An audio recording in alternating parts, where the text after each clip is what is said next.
Not every business needs a full-time HR manager, but every business does need HR expertise. GTM's local, experienced HR consultants are here when you need them. From compliance to employee relations issues, think of them as your HR team on call and in person. Visit gtm.com/business to learn more. Welcome to Capital Connect, a GTM podcast featuring the business leaders shaping the capital region and making an impact on our future. Conversations about growth, culture, and what it really takes to build something special in our region. And now here's your host, Kito Delgado.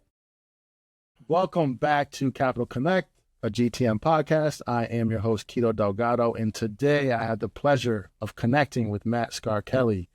Matt, my man, how we doing? Kito, thanks for the invite, pal. Appreciate it. Appreciate you for being here. So take us back.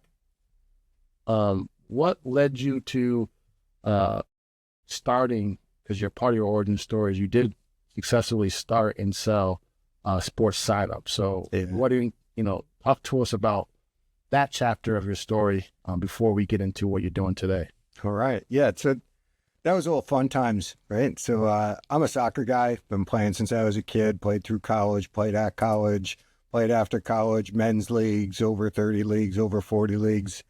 So that's been my love since I was a kid. So when my kids were young, they kind of didn't have a choice. They had to play, right? So, so as they were playing, I was the president of the Latham Soccer Club. Mm-hmm.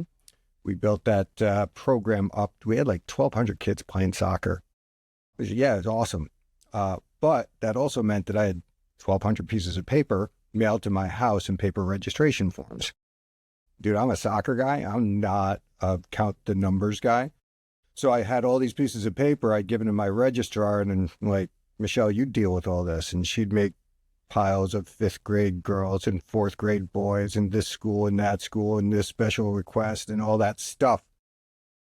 Well, the short story is her husband is a software developer. He saw this problem that she had, and he called me one day. I said, "Hey, Matt, I see what Michelle's doing. Would you mind if I automated this process? Is this something you'd be interested in?"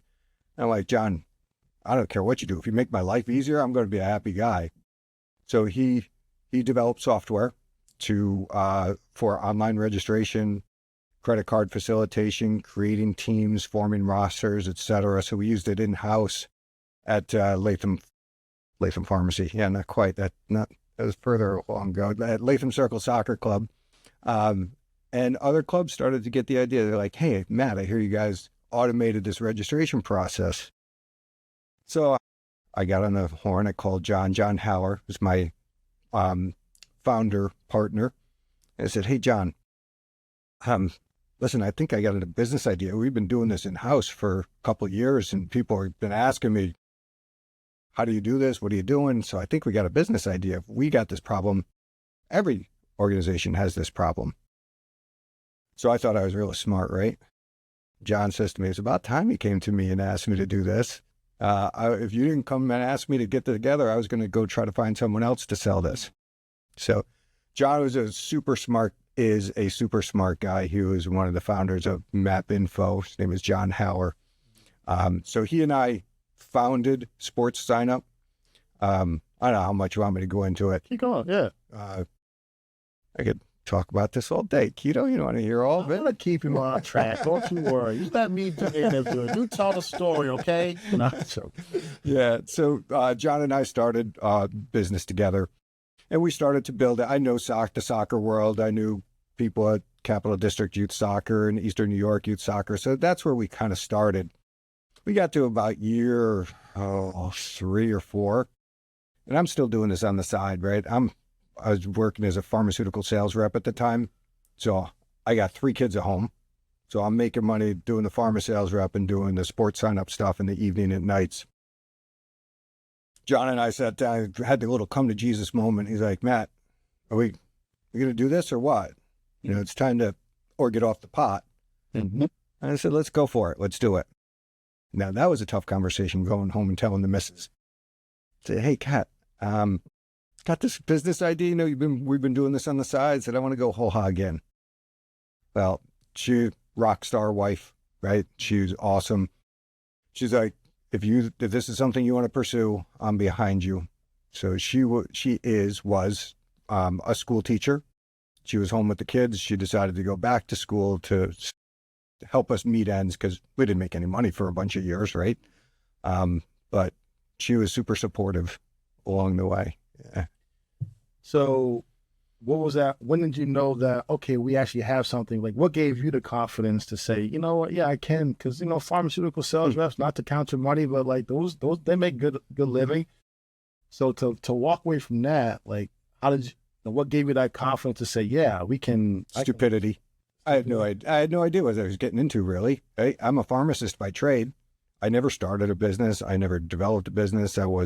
My only introduction to sales was pharma sales. I didn't really know sales. That's all due respect to the people in pharma sales. It's not, going out and selling like what you sell. It's different. So if I had known what I know today, would I have jumped like that? I don't know. I think it's that level of not knowing, and I don't want to use the word ignorance, but just being, it's what I'm looking for, Kito. Just naive? Yeah, just being naive to it. That's exactly the word. You also, you didn't overthink it. Sometimes you get, what is that? I'm looking for you for the saying, but analysis, paralysis by analysis, paralysis, whatever the case may be, where you overthink it. Yeah. So you don't get yourself out, you can't get out of your own way. And now that prevents you from, something that could be really great. So I think it was good in your case. It served you well to be naive. And I don't want to, I'd rather focus more on, what you're doing today, through Sandler. I think it's great, but I definitely there are some people though who have businesses and maybe they want to have an exit strategy. So can you talk about, there's a lot of, how many years were you with Sports Sign Up? From start to finish is about 15. So yeah, 15 years. At what point though, after those 15 years, and I'm sure there are a ton of lessons that we could, but just in the interest of time, we will kind of bypass the lessons and focus on the exit. When did you know, like, you know what? Okay, I'm ready to.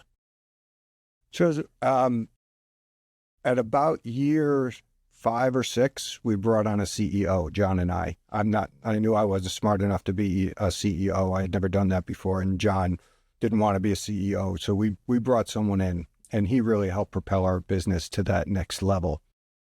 It was somewhere around year 12 or 13. It was, okay, we had that initial or get off the pot conversation of, do we do this? Now it's like, okay, do we really do this? Like, do we make this from a company into a business? It's a big jump. And we decided, the three of us owners decided that we were going to do that. And at that point, we were starting to that point, to year 13, we had done everything bootstrapped. We had not borrowed any money from anybody. Everything was done in-house. So now to get that infusion to go from, an X million dollar company to a 5X million dollar company, we needed that outside funding. So we were starting to put together pitch decks to go in front of investors. The weirdest thing, so at the time we were putting those decks together, we were approached by 2 different companies. We were approached by a company out of Canada that wanted to buy us, and we were approached by Time Inc., who ended up being our eventual purchaser. That was the weirdest conversation ever, Kito. I remember the guy comes up from New York, takes the train up, sits in our office up in Saratoga. We're sitting around. We went out to lunch, BSing, just as the kids, blah, blah, blah, blah, blah.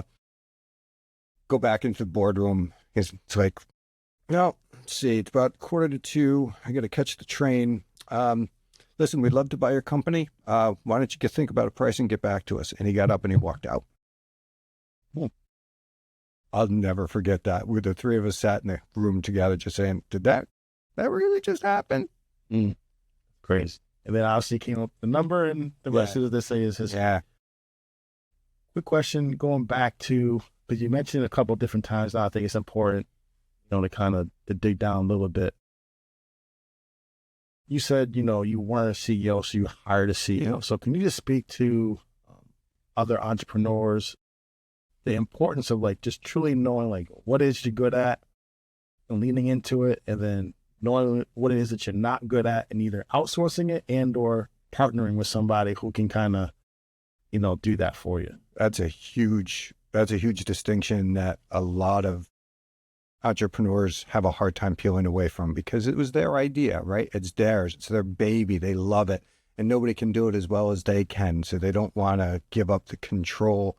And it's not necessarily the company. It's the product or the service that they don't want to part with.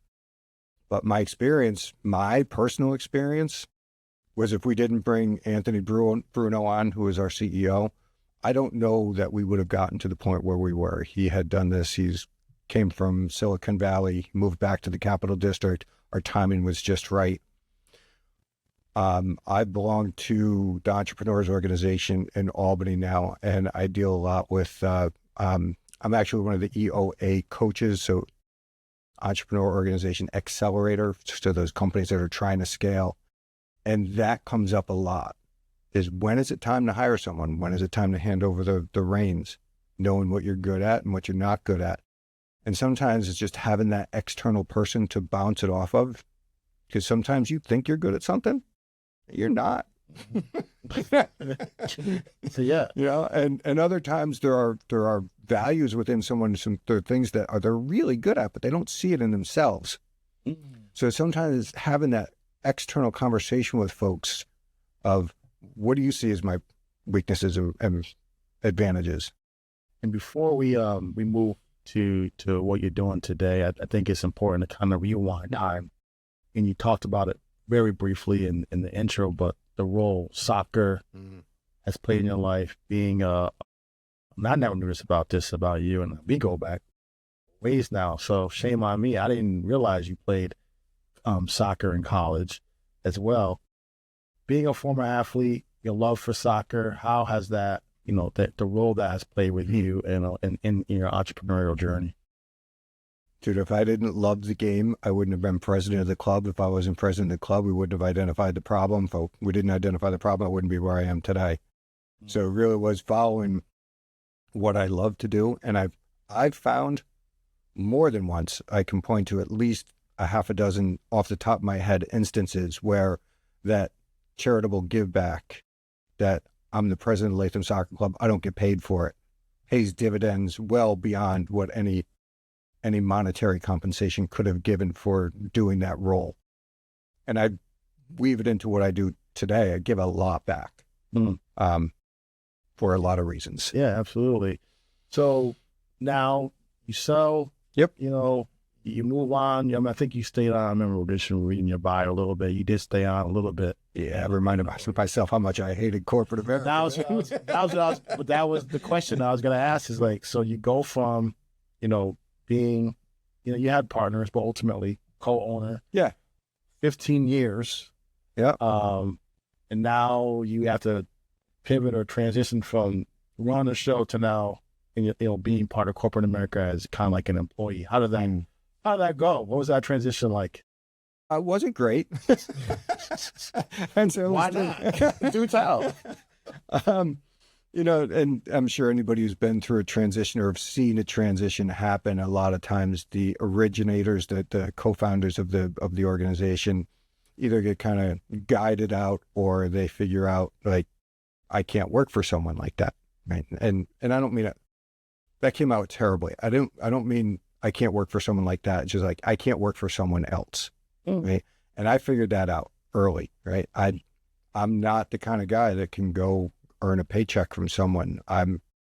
Maybe it's egotistical, I'm not sure. So it made you successful. I hate being told what to do, right? I'm like, I know what to do. Let me go do it. So, that the transition from ownership to employee was more difficult than I had anticipated.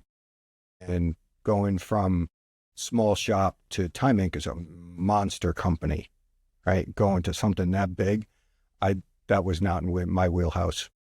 So what advice, if any, then would you give to individuals who are, part of their exit strategy? Because that does come along with it. Sometimes when you sell, there's typically, you got to stay on and help us with retention or whatnot. But my story isn't everybody's story, right? There are a lot of people who stay on and have good positive experiences. Oh yeah, just what advice though would you give in general as far as evaluating,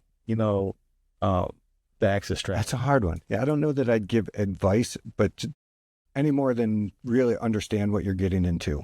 Right? Honestly, I probably got blinded by the dollars a little more than doing the diligence of, can I work with this company? Okay. And if I were to do it again, I would do more diligence of what's the culture like, interviewing other people that are currently working for the company. What's your experience? How do you like working here? What are the pros and cons? I didn't do any of that.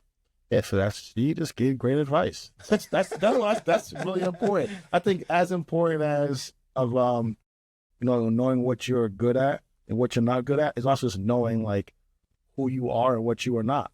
You're an entrepreneur. You're not an employee.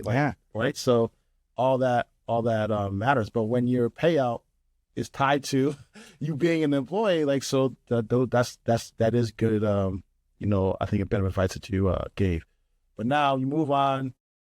You are now the president, the owner, whatever, the partner, whatever the right word is. I don't know what the right word is. Franchise owner of the local Sandler here. Talk to us, and this is what I really want to dig into. Being a sales manager myself here at GTM, we've actually worked together. Yeah, team members. You've done a great work for us. So couldn't recommend you more to anyone listening. But thank you. What went into say, you know what? Okay, I want to get back into the entrepreneurship game. Walk us through that story. All right. So I have to go back to sports sign up again because an important part of the story is the last 2 years of owning that company. I hired Lorraine Ferguson, who owned the Sandler franchise before me, to come in and train me as a sales manager, my sales team, and my customer service team.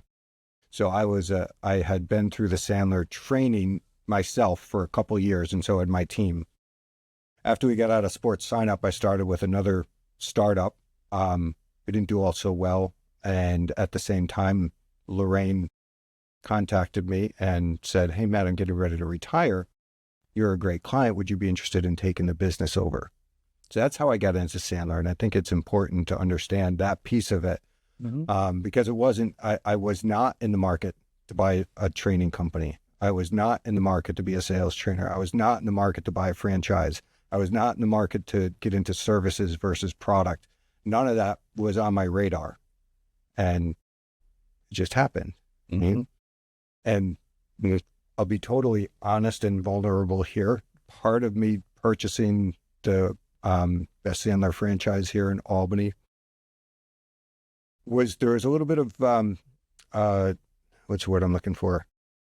When you, I just had the term in the tip of my tongue, when you need to prove that you actually are good enough too. I don't know what the term is. Yeah, it'll come to me. It'll come to me. Imposter syndrome? That's it. Yeah, thank you. All right. I don't care what they say about you. I appreciate you. So yeah, there was a little bit of imposter syndrome because my original founder and partner is John Hauer. He built Map Info. He sold it. He brought it public. He did a lot, right? Anthony Bruno was our CEO. He had done this before. You felt like was I just part of the ride here? Bingo. Exactly. So part of it, I'll go back to the ego piece. Some of it was a little bit of ego. I need to prove to myself that I can do this. So sports sign up, we had partners. Here, solo business owner. Sports sign up, we sold software as a service. Here I'm selling totally services. Here sports sign up, we had recurring revenue. Here it's pretty much all project based. So the sports sign up, we developed everything from scratch, all the content and everything. Franchise, they give it to you. Right. So there were all these contrasts that said, okay, if I can be successful here, then I can prove to myself that, yeah, I do deserve it. So you just mentioned that a little bit, franchise, the franchise piece. Yeah. Speak to maybe not so much, the Sandler, but just in general, or maybe there are people who, again, going back to the theme, knowing what you're good at, what you're not good at. What are some of the built-in advantages of going the franchise route versus trying to start something brick and mortar on you? Yeah, I tell you, starting from your own, that's tough. Well, I mean, we did it. That's tough. And I can't speak from experience starting a franchise from scratch because I didn't. I bought Lorraine's franchise, so she was already up and running and established. So I bought an existing business. I won't pretend to know what it's like to start a franchise from ground zero. I haven't done that. I can tell you that when I was evaluating, do I want to get into franchise business or not, all the content is created for you. Marketing materials are done for you. Typically, there's always structure, right? So you go to McDonald's, you're going to get the same McDonald's in Albany that you're going to get in San Francisco. There's continuity to it. And there's a proven way to be successful with a franchise. Right? You start by yourself. There's no proven way to be successful. Right? Most franchises will give you a playbook to follow. This is what you do in month one. This is what you do in month two. It's a nice way to be able to get into business ownership without having to start from ground zero. And there's a lot of different franchises out there. Actually, one of the previous owners of Sandler, so Lorraine Ferguson owned it with her sister Janice. Janice Durant now owns a company that helps people that are looking to own franchises, connect them with the right one for them. A great service, good solution. So now, why I don't really have you here, I think... Not because you love me? Not at all. Not. You're my guy. You're my guy. But no, I think it's to really add some value to our listeners. Because obviously, as a sales leader myself, I think I see the value, I should say, in providing your players, if you will, your team members with coaching. So let's talk about sales and the importance of like really having a sales process to follow and that you can do consistently. Yeah. What are some of the red flags how about this? What type of companies typically reach out to you and say, hey, yeah, we want some help? And what are some of the reasons why they typically want some help? Well, that's a good starting point. Wow, man, you teed me up, didn't you? You're all right. That's fine. So the companies that I tend to work with are companies that have those medium to long-term sales cycles. Sometimes it's a one-call close type of interaction, but usually it's more long-term interactions, like 2, 3, a lot of business-to-business types of businesses.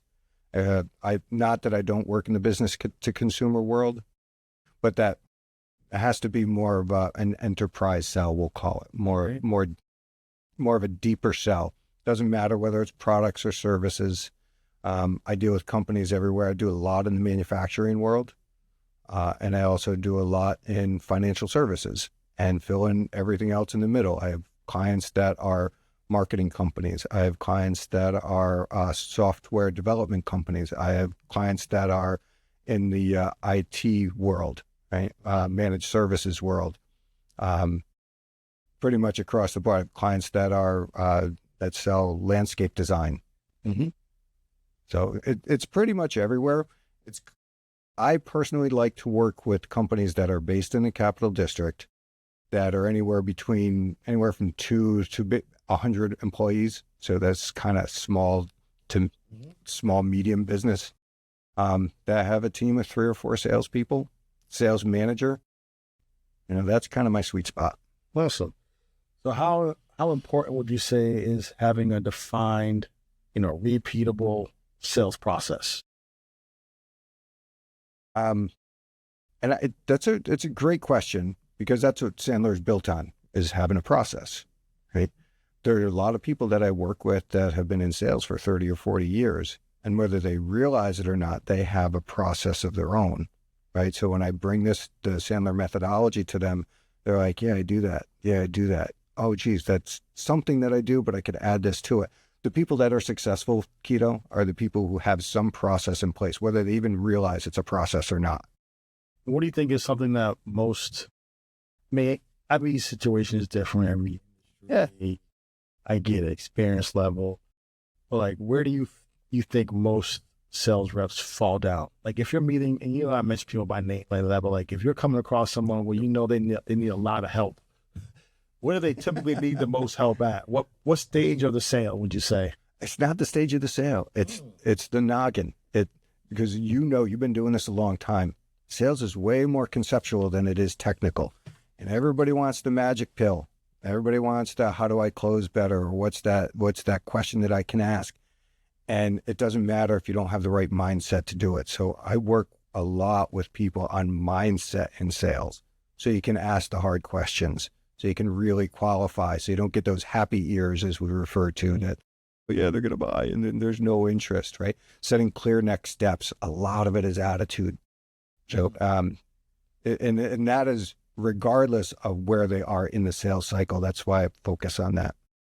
What's a daily habit would you say that separates an elite sales rep from kind of like you're just everyday one sales rep? Ambition and drive. Right?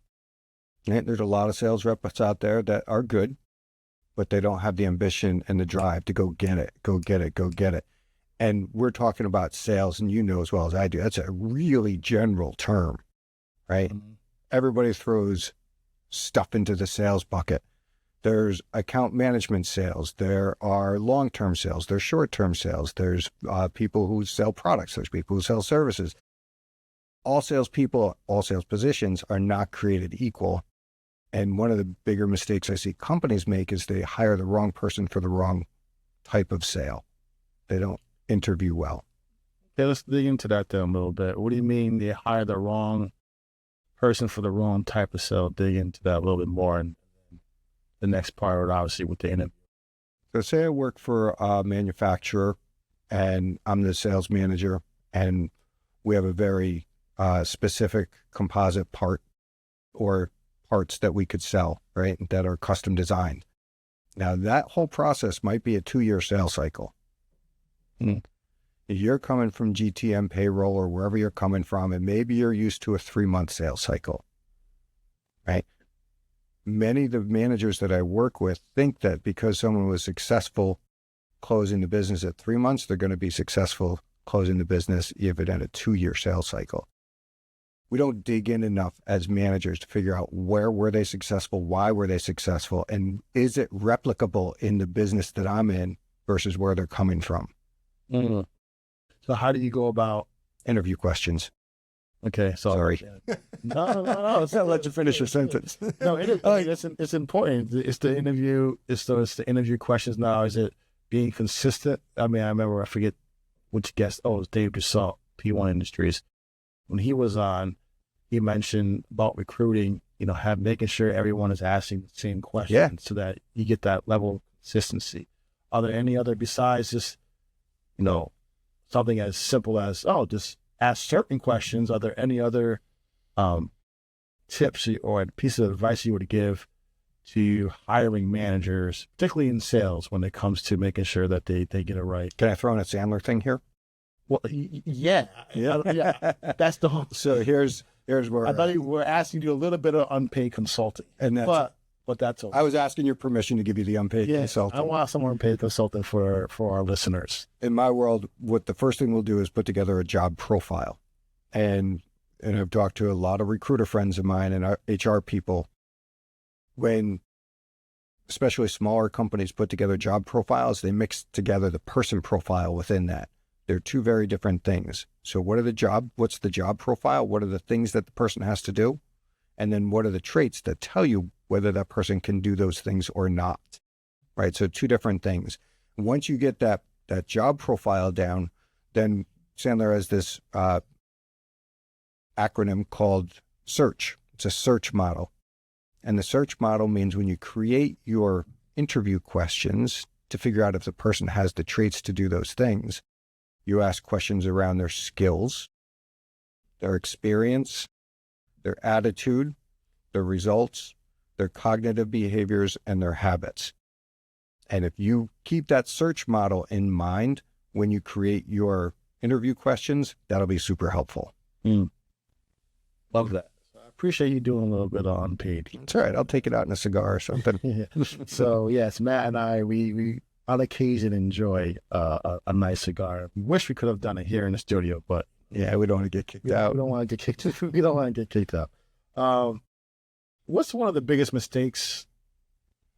Again, none of your customers, of course, but what are some of the biggest mistakes organizations make just in general, besides the recruiting piece maybe, but when it comes to developing their sales team? Is it, I mean, I don't want to put words in my mouth, but is it lack of training? Is it not making sure they fit within the culture? Like to what you said, making sure, there's different types of sales, depending, the sales cycle.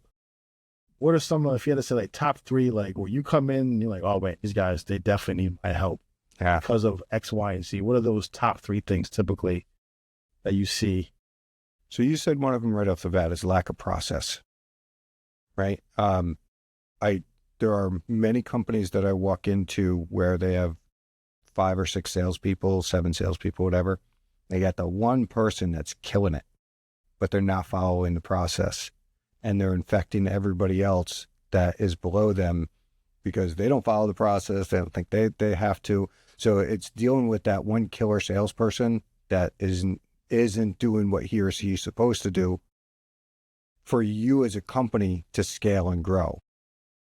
And there's a fear that a lot of managers have and owners have about addressing that person because they're killing it, right?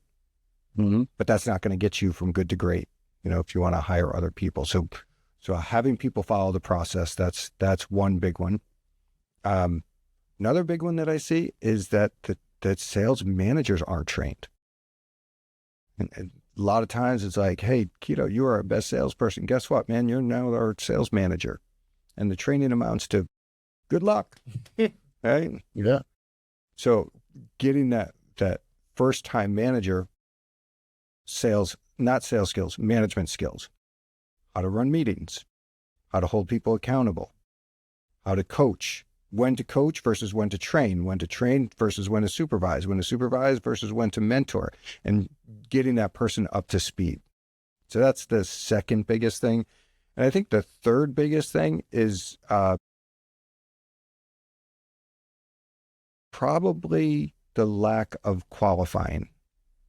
Right? If I go into a company, when I do my interviews, I'll interview each of the people independently and say, how do you define a qualified prospect? Dude, I never get the same answers out of the people. So when you go to look at pipeline reviews and you look at the health of projections forward, they don't mean anything because everybody's got a different definition of what a qualified prospect is. So really getting that definition down. In my world, a qualified prospect is someone who has a pain or a problem that we can address. They have a budget that we can work under and a decision-making process we completely understand, and we're willing to play by those rules. And I can, with a high degree of certainty, say that if anybody's listening to this and you go back and think about listen to this, and they saw there's 3 of them. They saw me and said, I'm out. They saw Matt Scarchilli. No, I'm totally joking.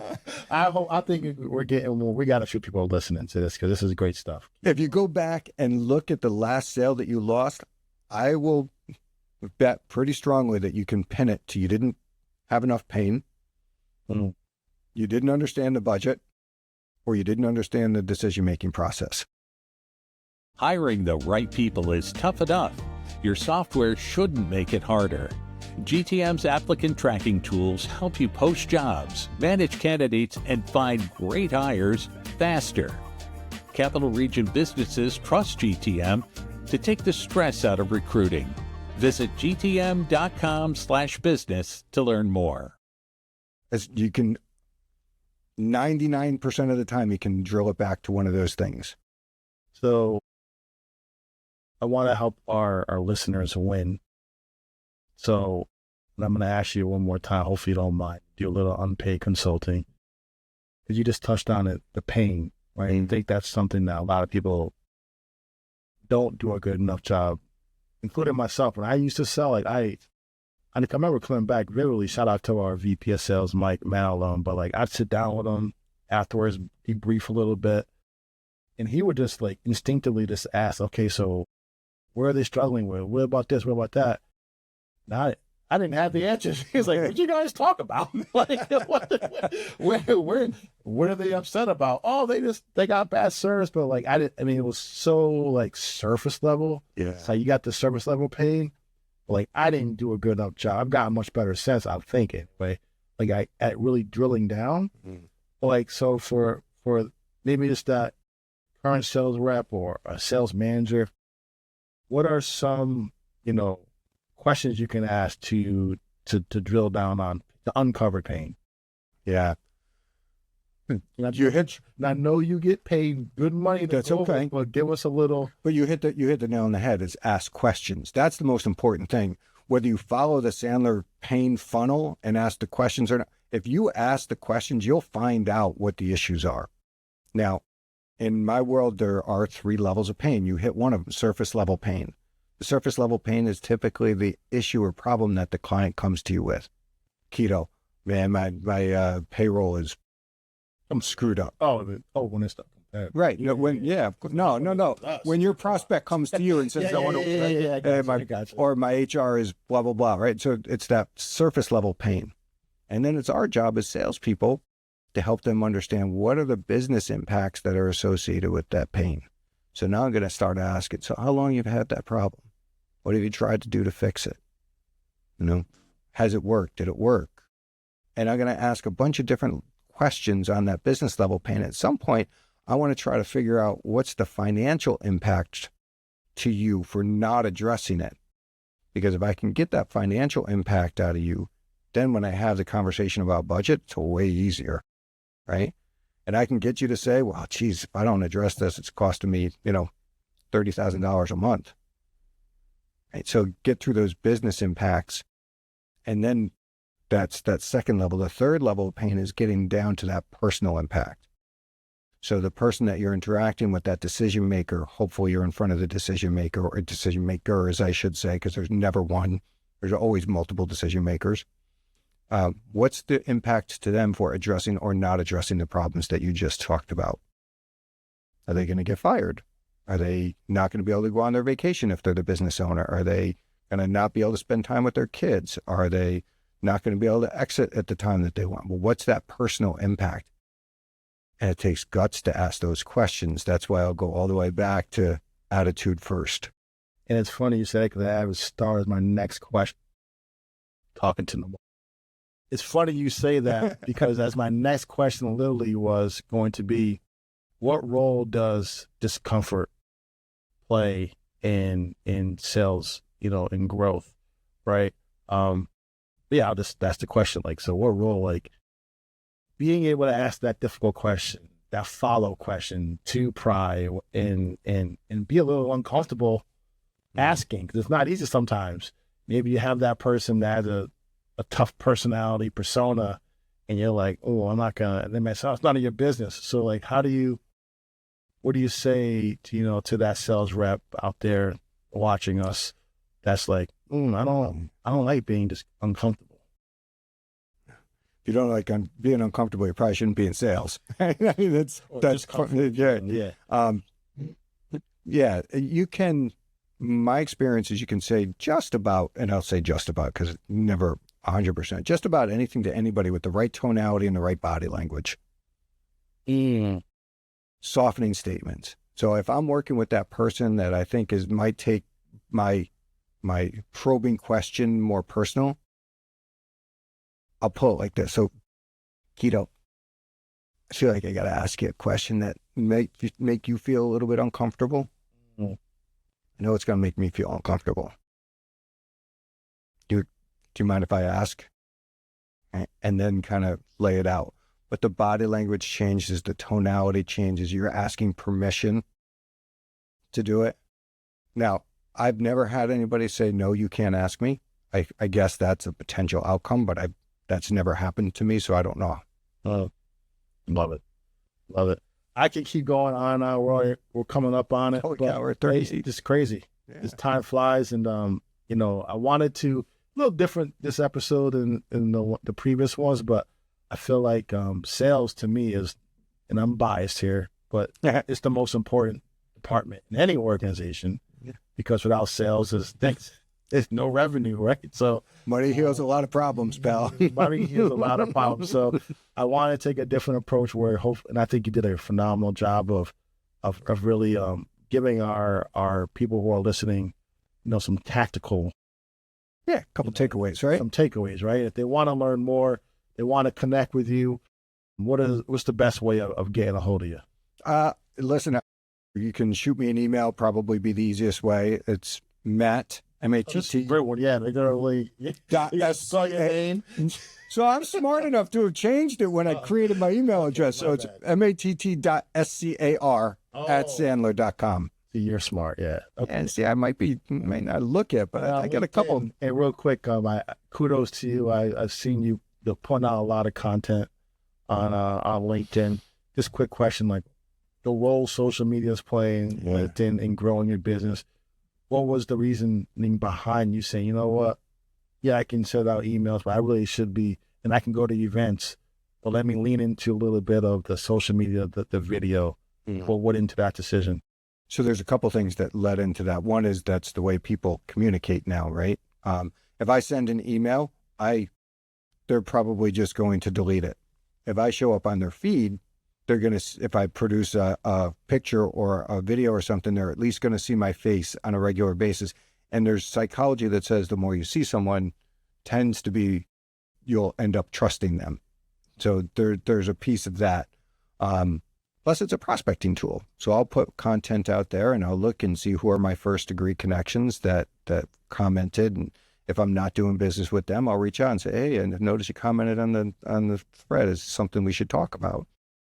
Those people are second degree connections. Hey, we're not connected. Should we connect? So it's awareness, brand awareness. Yeah, it's a little bit of everything. Also, now, just so you know, once in a while, I'll give you like, but it's because you've been out there for a couple of days. There's no comments. There's no likes. But let me help my guy. No, I'm joking. I think your content is great. Really encourage all of you. Go on LinkedIn, connect with Matt, follow his content. He is out really great information that you can, that you can apply. But if you really want that one-on-one coaching, that group coaching, again, we put some of our reps through it. Really encourage you to consider working with Matt in Sandler. But before we get you out of here, it's tradition now to ask who is the next guest we should have on Capital Connect. With the one caveat is you have to help connect us. I got that. So I've been thinking about this, and I think Tom Tiberio would be someone you want to connect with. So Tom owns EOS Technologies. Okay. And he goes into office spaces and creates fantastic work setups for conferencing, video conferencing. He set up my whole home office. So a lot of the training that I do is remote. So I got a touch screen behind me that he put in. I got a confidence monitor over here. He put in. I got my computer over here. I have everybody's picture. I have a remote camera that'll follow me around, AI generated. So that's the kind of stuff Tom does. So he's someone I think you should get on the show. Well, hopefully you can help make it happen. I will definitely make it happen. Man, I could and I have talked with you for hours. Yeah. I could keep doing this, but in the interest of time and for our audience, we'll cut it short now. But thank you, my man. Yeah, I appreciate you having me on. Hope this was helpful. I know it was helpful to me. Hopefully it was helpful to you, but thank you so much, my man. Yeah, thank you, Kito. Running a business in the capital region means wearing many hats, but managing payroll with spreadsheets and paper time cards doesn't have to be one of them. GTM Payroll HR simplifies your payroll with a secure cloud-based platform that runs payroll accurately and on time, allowing you to focus on what you do best. Visit gtm.com/business. That's a wrap on this edition of Capital Connect. Thanks for listening and for supporting the businesses and leaders that make the capital region such a great place to work and thrive. Support for Capital Connect comes from GTM Payroll and HR, helping businesses streamline their operations with leading workforce solutions technology and local dedicated support so you can get back to what you do best. Learn more about payroll, HR, and insurance solutions at gtm.com/business.